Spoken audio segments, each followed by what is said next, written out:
Welcome to video number 7. In this video, we are going to see how we can use Power Query to do three things. First is how to get your data into the Power Query editor, and then how we can transform our data and get it ready or make it ready for next phases and for further processing. And finally, how we can load this data into the Excel data model. So let's start with the first one. In actual fact, Power Query is giving you a big number of options and many resources that you can use to get your data inside the Power Query editor. However, in this video, we are going to discuss only two options, and both options are using this icon inside the Power Query section in the data ribbon. So let's go directly to our Excel and see how we are going to use this functionality. So I have here a small raw data set. It's only 3 columns: the employee name, the employee ID, and the rate per hour for each employee. So in order to launch the Power Query editor and get this data inside the Power Query editor, we need first to change it into an Excel table format. To do that, I will select any cell inside the range, and I will press from the keyboard Control T. Once I do this, a small dialog box will pop up. It will just confirming the range and ask you, is my table has headers? In this case, yes. I will click OK, and you can see directly this data set converted into table format. So from design ribbon, don't forget to give meaningful name to your table. So in this case, I will give it RPH, or rate per hour, and then I will press enter. So now I'm ready. I'll go to data ribbon, and from Power Query section here on the left, and it's labeled, as you can see, get and transform. I will click on this button. The label for this button, you can see it down here. It's from table or range, and here it's a range. It's a table, sorry, and Excel can sense it automatically. Once I press this, the Power Query editor will launch, and I can see my data appears in this query, and a new query created called RPH. And here on the right section of this window, you see something called apply the steps. So the first step applied here is the source. The source data just loaded into this window, and every and each step I will do later, it will be recorded in this pane, and I can do a lot of things using this pane, and I will let you see in a while. So now I will stop at this stage. I will not do any further processing on this data. I'll just use this bottom to close. And once I press on this, the default settings, it will load the data back into the Excel sheet in a new Excel sheet in a new table. So as you can see, a new sheet created called sheet 2, and a new table create here and called RPH_2, because I have RPH already. So I can give it another name like RPH_out, meaning that this is the information we get out from the data model, and I will give the same name to the sheet itself downstairs. So I will give the same name here. And also what happened here is a new pane launched here called Queries and Connection, and the Queries tab is active now, and we have only one query called RPH with 12 rows. So the second set of data I have is the monthly hours. So this is the monthly hours for every employee. I have here the months, 12 months from Jan to December, and I have also the IDs here. And here is the values or the hours. So if I want to try the other option, which is from range, so I can just select the entire range here and give it a name. So I will name the range monthly underscore h. Then I will press enter. Now I have a range called monthly h. If I select, it will select the entire range. So now what I can do is I go to the data ribbon and again into the Power Query section, and I just select any cell inside the range, and I press the same button, and in this case it knows it's a range, and again the Power Query editor will launch, and I can see my data here in this window, and same, I have the query name monthly underscore h inherited from the range name, and the first step applied, which is bringing the source into the Power Query editor. I'll do the same here. I will just press on close. It will automatically create a new sheet and a new table. I will give meaningful name, so monthly h underscore, let's put out, so we know this is the output, and I will copy the name and give it to the sheet downstairs here. So if you go back here, so now you can see we finished the first section.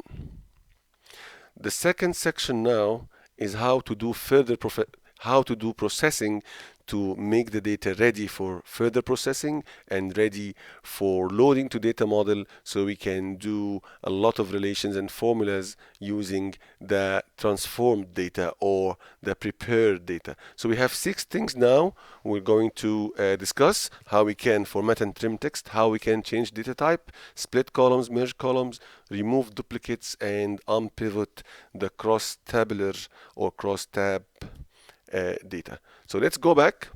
Now I have, as you can see here, 2 queries, one for the rate per hour and the second for the monthly hour. So I will start with the first one. So if I hover here only, just hover over it with your mouse, it will, this window will pop up, and from here I can just select edit, or I can just right click here and select edit. Now the Power Query editor will launch again, and I can see my data here. So the first processing I want to do here is to make sure that all the names are written in a proper case, meaning that only the first letter are in capital and the entire word afterwards is in small letters. So you can see here it's not the case, because like Samir here started with S small and Ali all capital and lot of funny things all over the place. So I will select the entire column. I just click on the header and I go to transform, and from transform I go to format and click on the small arrow below. It will give me a lot of options. One of the options is lowercase, so I can change all the word to lowercase or convert all to uppercase, or this is exactly what I want, capitalize each word. Once you click on this, you will see all the words are properly written, first letter only in capital and the rest in small case. So the next one is I want to remove the spaces at the beginning of each word, because whenever I want to do any relation between other tables, depending on the name, it will not help me. So from the same ribbon, transform, I will go again to format, but in this case I will select trim. Once I select trim, it will remove all the spaces at the beginning and at the ending of each record, of each cell. But now I have some issues here, some spaces in between, like here, and this is not only one space, it's more than a space. So it's maybe 2 or 3, I don't know actually. I have here the same issue and here the same issue. I want to clean this as well, but I don't think I have from format a proper option that I can use, so I can do it on 2 steps. Before going further, please notice here the query settings pane and look at the applied steps. First one was the source. If I select it again, if I highlighted the source, you will see this is the original data that we extracted from Excel. And if I click here, so I can see the second step applied. If I click here, I will see the third step applied, and so on and so forth. I can insert steps, I can delete steps, I can change the order of the steps. So in this case, it doesn't matter, because doing this before that, or it's okay. So Let's go directly to the next one that we want to do is to split this column and then remove the extra spaces. So I will go again from transform. I will select split column and I will select by delimiter. A dialog box will pop up and ask you what exactly you want to do. You can see here, select or enter delimiter. So because there is no other delimiters here, Excel automatically senses that there is spaces, so it gives you automatically the option of spaces. So I will leave it and then ask you how many times you want to perform this splitting, each occurrence or only the rightmost or only the leftmost. In my case, I want to do the leftmost. I will press an OK. You will see that the column splitted, and you can see the next step recorded here, and automatically it gives the splitted the names as well. So the name, the header, the name header, and now it's name.1 and name.2. I want to change this. I will just double click. I will give a name here first. This is the first name of the person, of the employee, and here is the last name, so I will change to last. Now I can notice the spaces is still here, so I will again select the entire column by clicking on the header, and from format I will do another trim, and now you can see my data is clean and splitted. However, I want to re-merge again. I need to see the full name inside one column. So what I can do now, from add column ribbon, I have here merge columns, but because I selected only one column, it's dimmed, so I need to select another column, and for sure it will be last and first, and depending on the order I will select the columns, it will merge on that order. So in my case, I want the last name to appear first and then the first name. So I will select the last name first, and then I will press on control, and then I will select by clicking the header again on the first, and you can see merge columns now is active. I just press on it, and again a new dialog box will open and ask you some question. So do you need separators? You can select none. In my case, I need comma. However, I need comma and a space. So I will ask to give me a custom window so I can write what I want. So I will type comma, then space, and then ask you what is the name of the new column. It will give merged as a default, but actually I can give like something like last underscore first. Then I press in OK. A new column at the most right will be generated, and you can see exactly what I asked for. And here a new step added and a small wheel here at the right of the step. If you click on this, you can open again the same window and change the settings that you put earlier. So in my case, there is no change I want. I will cancel. And you can see the order of the columns is not very convenient. So I want to take this with the names, or maybe after the last name. So I will click on the header and I will hold, and then I will drag it to the place I want. I will release, and now you have it in a very good order. So now I think we did a lot of things in few clicks, but still some other stuff to go.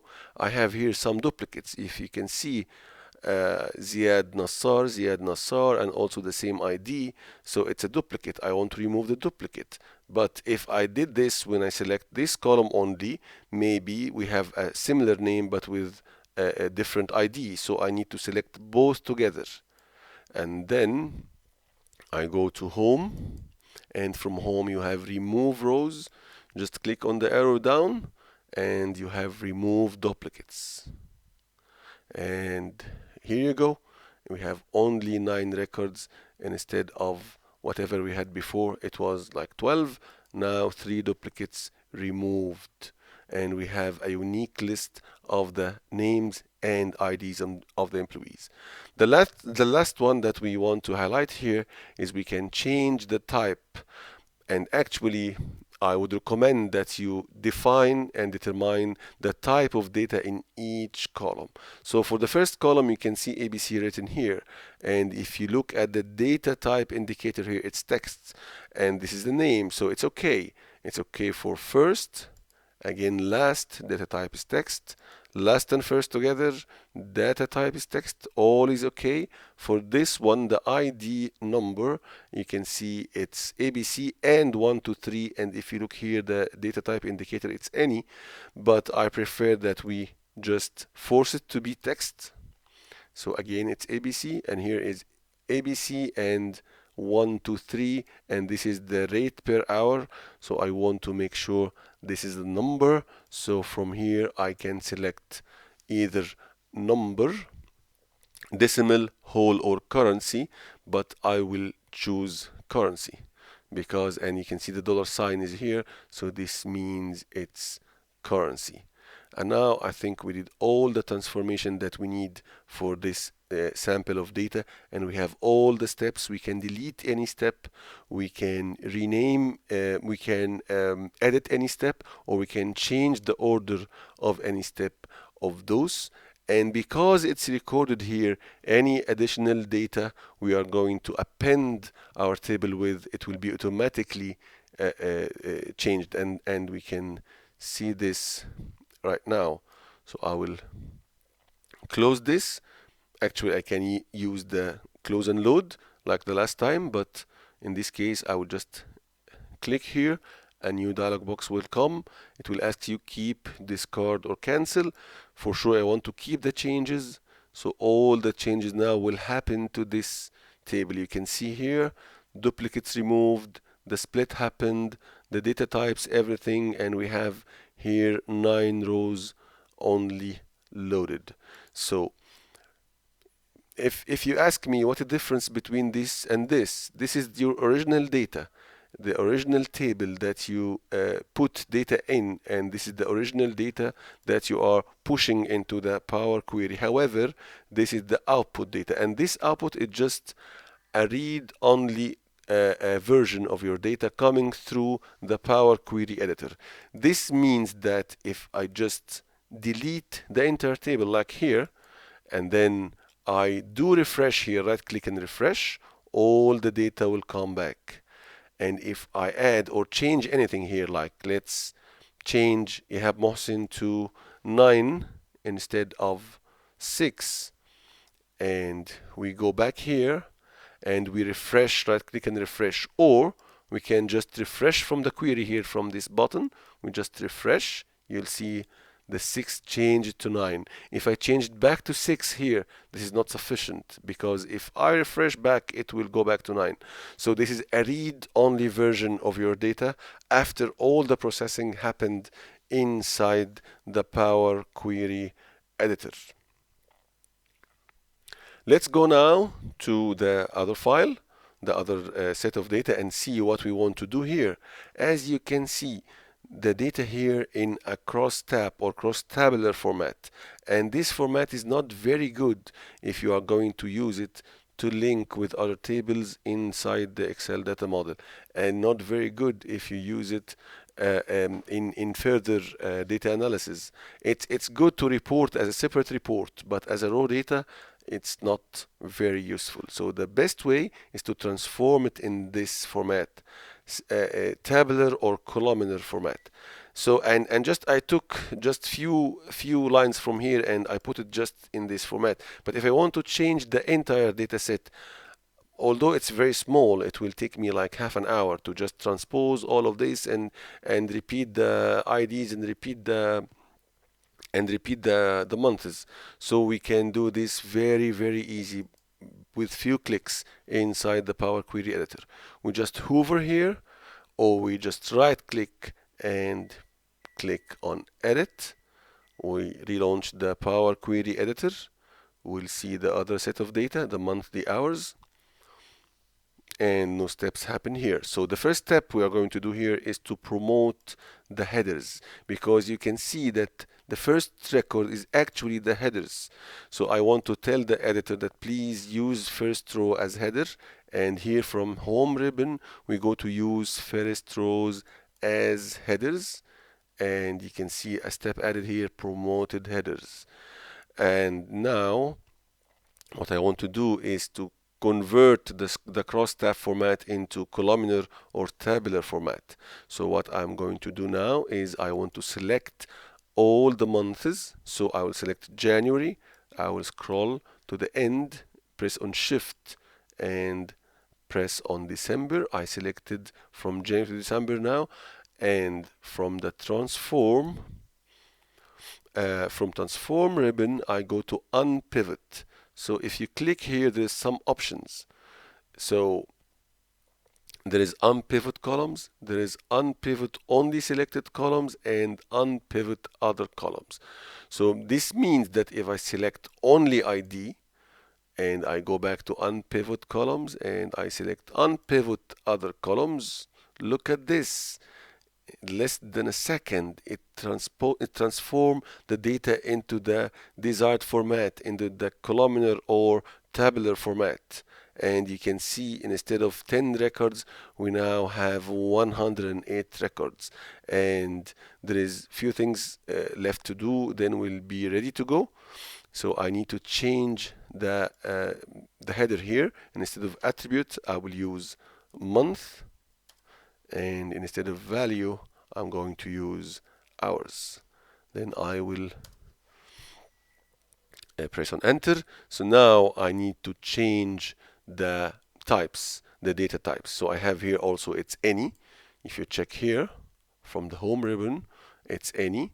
I want to force it to be text like the other one, because if I want to make a relation between the two tables, I need the same data type to be applied on the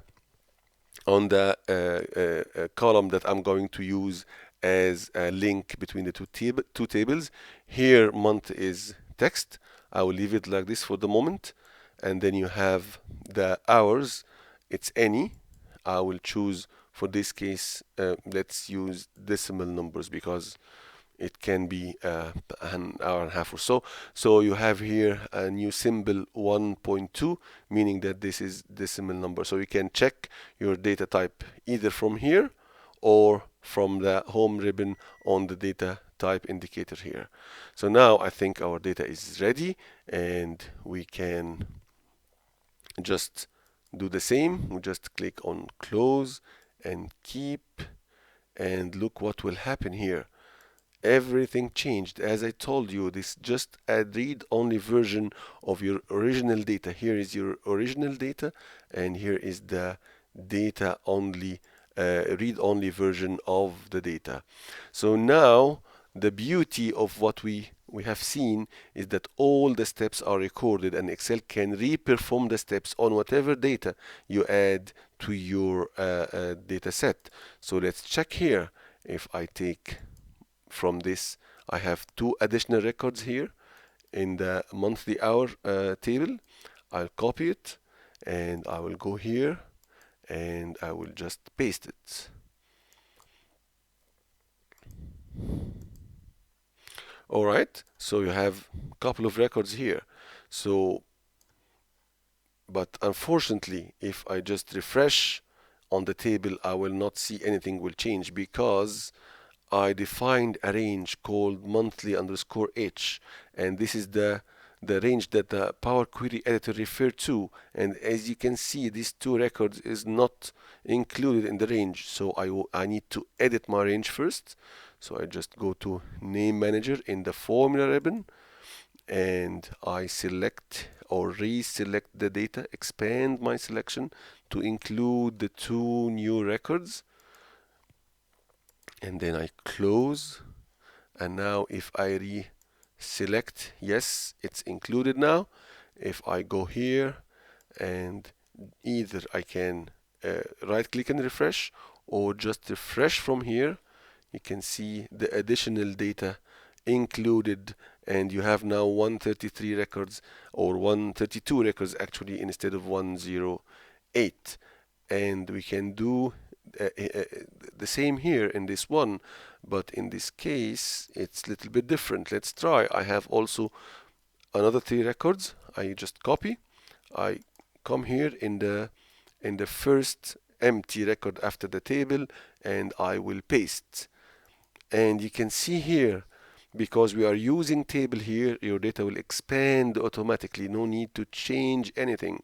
And if you go to the output, you just want to refresh, and once you refresh, you'll see the new data here, and it's only 2 records instead of 3. Why? Because there is a duplicate here, and if you remember, we removed the duplicates in the previous data, in the previous steps. However, Excel recorded all the steps and reperformed over the new data and give you the clean and good data. So I think it's very, very strong. Don't think about it. You are working on a small set of data. This is just an example. But if you are working on millions of records, you can't imagine how easy and quick this comparing to the traditional ways of doing things. So now we just finished all the transformation and preparation you want, and we can move to next section. In this section, we just want to show how we can load data to a new or existing worksheet, and this is we just did by default, because whenever you press on close, the default is loading the data into a new worksheet in a table. And then we'll see how to load the data into data model, and finally how we can just create a connection to the data without loading to anything. So let's go again to our Excel. So now we have the 2 queries here, and we just hover over it, edit. This is the first query. So I want to close and load to different place. So I will, instead of just clicking on the top here, I just click on the arrow down here, and I have 2 options, close and load and close and load to. However, it's dimmed here. Why it's dimmed? Because we already give the instruction of loading to a new sheet and a table in the previous steps, so it will not be working here. However, if this is the first time you are close and loading, you can just use it from here. But in our case, we'll not be able. So there is another way to do this. From the queries and connections, you just right click here and select load to, or you just hover again here, and instead of selecting edit like last time, you select these 3 dots to give you some options. I will choose load to. So instead of a loading to table only, I will choose only add to data model. And once I did that, you have here the option of existing worksheet. So let's select this sheet, this position in the sheet, which is A15, and then I will click on OK. And this is just a warning because we already have this data loaded here, but once I change the settings, it will override the previous action, and you can see here the previous table deleted and a new one created in the new position, and the data also loaded to the data model. And I can check here. I can go to Power Pivot ribbon and press on Manage, and you can see data loaded here. And again, here you can see only the read-only version of your data, and after doing all the processing that we did before. So let's close it for the moment. And now we go to the other query. I just hover over it, but now I don't want to edit anything. I just want to change the loading option. So I'll click the 3 point dots, load to, and I have all the options here. So in this case, I don't want to add it to the data model now. So what I want to do is only create connection, and I don't want to load it to a table as well.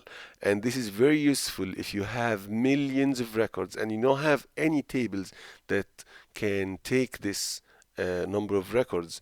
So it will not be of any use if you just choose a table. So you will create connection only, and then you create a connection to the data, and you can use it in another query, you can use it in any other things, and meanwhile also you can load it to the data model by checking this box. And once you click OK, it will give you warning because it was previously loaded to a table. You just click OK. Now it's loading, and if you check here, your table just disappeared because it was a read-only version, and now you change the settings and you just create a connection and load it to the data model. If you check here, you will see your new table also, monthly underscore h, coming to the data model. I think now we covered all the three topics, and next video we are going to see more option how to get data and more option how to transform and do a lot of tricks to get your data ready for further processing with the data model. Thank you very much for your time. I hope that was useful for you, and see you in the next video, and bye.